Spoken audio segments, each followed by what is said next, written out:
I can hardly talk about national defense and NATO and the importance of keeping our defenses strong without calling attention to the sad fact that our former colleague, Senator Jim Inhofe of Oklahoma, passed away yesterday. I am told that Senators Lankford and Mullen will seek recognition at a later time to speak extensively about this remarkable statesman who has passed from among us.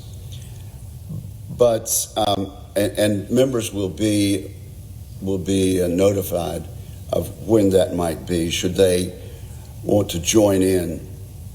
But at this point, at this pivotal moment when I wish to talk about national defense, let me just say a word or two about my friend and colleague of some 30 years, Jim Inhofe.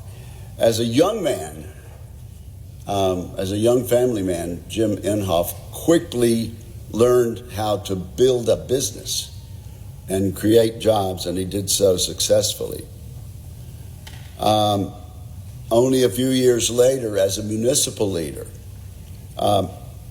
he found out how to build consensus, and he took that knowledge with him to Capitol Hill as a member of the House of Representatives, and then as our colleague here in the United States Senate.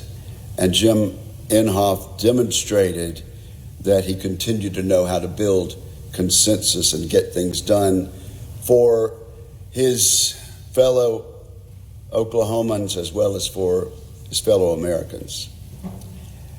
Anyone who knew Jim Inhofe knew that he was a dedicated Christian. Jim Inhofe was a man of great faith with, in particular, a heart for sub-Saharan Africa. He visited there countless times, encouraged numerous, probably hundreds of his fellow senators and representatives to accompany him to visit some of the most challenged countries in sub-Saharan Africa. He hosted countless prayer breakfasts there. He got to know the leaders in those countries and their families by name. He was a remarkable Christian friend to those in Africa. Jim Inhofe was an accomplished pilot. He flew solo around the world at age 56.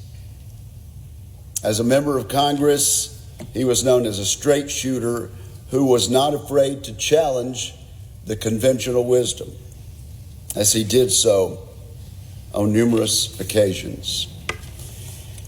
Jim and his wife, Kay, were married for 64 years. Together they had 4 children and 12 grandchildren, one of whom they found and adopted and rescued during a trip to Africa.